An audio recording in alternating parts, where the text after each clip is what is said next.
Hi, and welcome back to Football Made Simple. It was a must-win game for Argentina when they took on Mexico, and Argentina did just that with a scrappy 2-0 win thanks to stunning goals from Messi and Enzo Fernandez.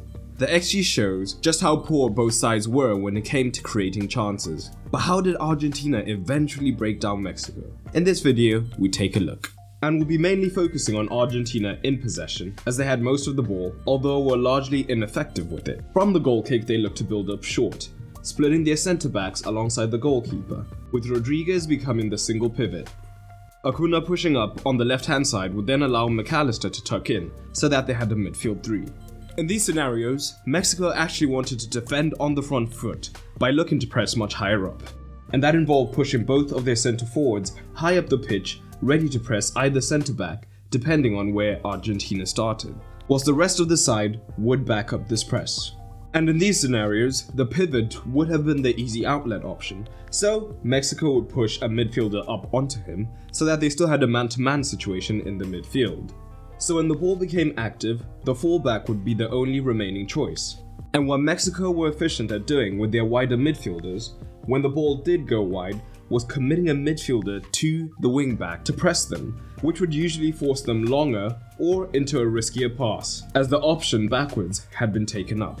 So here Argentina were looking to build up short, and Mexico had committed both of their forwards to press their centre-back. As a result, it's up to their midfielder to then look to move wide to confront the fullback before he can move higher up the pitch. Even in open play, Argentina experienced similar problems at times.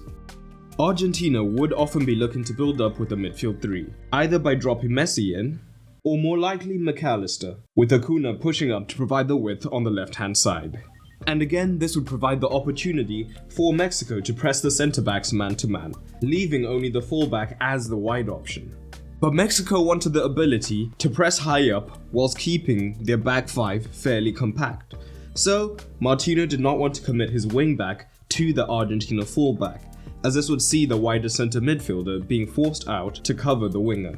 So, he kept his wing-back deep, and again, it was up to the midfield three to be highly reactive and move out before the fullback had the chance to move higher up the pitch. And the movement of the Mexican midfield was crucial, as even though they were technically 3 versus 2 down, if they came across quickly enough, the easiest outlet options would be cut off, so the extra midfielder would be almost impossible to access if they got their angles correct.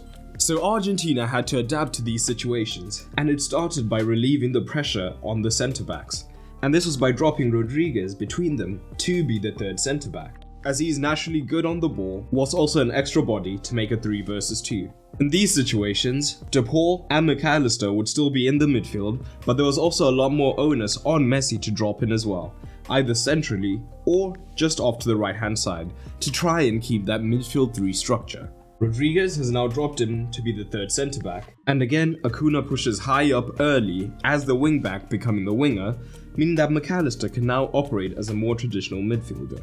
Here Messi has rotated with Martinez, but he will drop in to look to be the third midfielder. So, recognizing that they were outnumbered in the front line, as well as Argentina having the potential to push the right back high so that Di Maria could also come central, Mexico decided for the most part there was no longer any point keeping their forwards high to press, and instead they would look to sit in on the midfield to again protect the centre.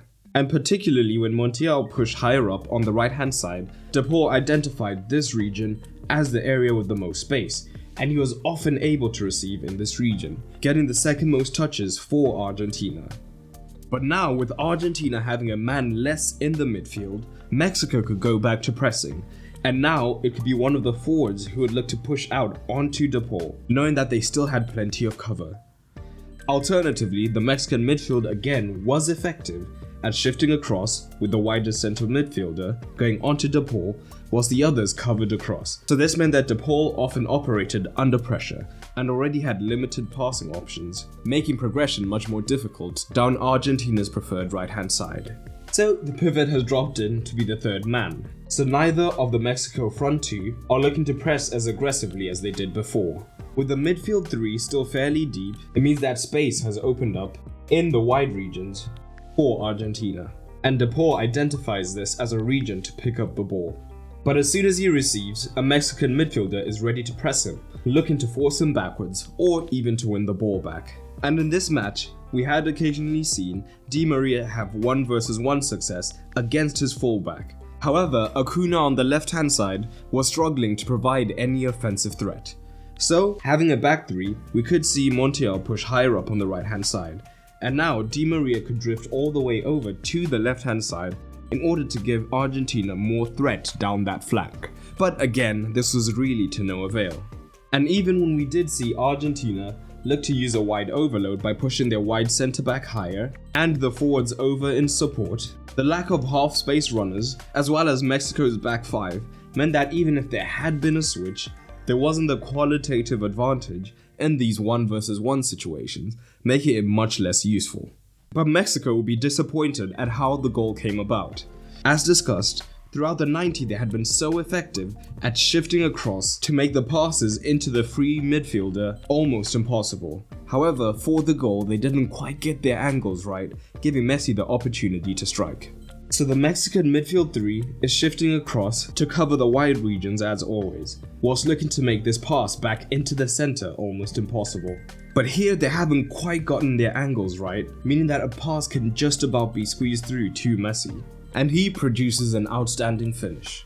Overall, it was the win that Argentina needed, but would not fill many with confidence. The beauty of knockout football, however, is that you only need a short run of form to go deep, so these things can turn around at any time. For the manager tactical scores, Argentina were tepid at times, although they were able to protect their own goal pretty well, meaning Scaloni earns a 4. Mexico were aiming not to lose, and their tactics were only outdone by 2 great goals. However, they were non-existent in the attacking third, so Martina only earns a 5. But what do you make of the managers? Drop it down below. I hope you enjoyed this video, and if you did, you might enjoy the content available on my Patreon. Not only does Patreon help to support the continued production of content, as I am a one-man team, but it also gives you early access to videos that will come on the channel. You'll also get exclusive videos, get to vote on polls, and so much more. And it's cheaper than ever, no longer having a tier system, so everyone on the Patreon gets access to all the content. So head over to patreon.com/footballmadesimple to check it out. And a special thanks to my latest patrons, Justin Robinson, 12, Bagat, Konstantinos, and Cesar. But that's all for today, and remember, keep it simple.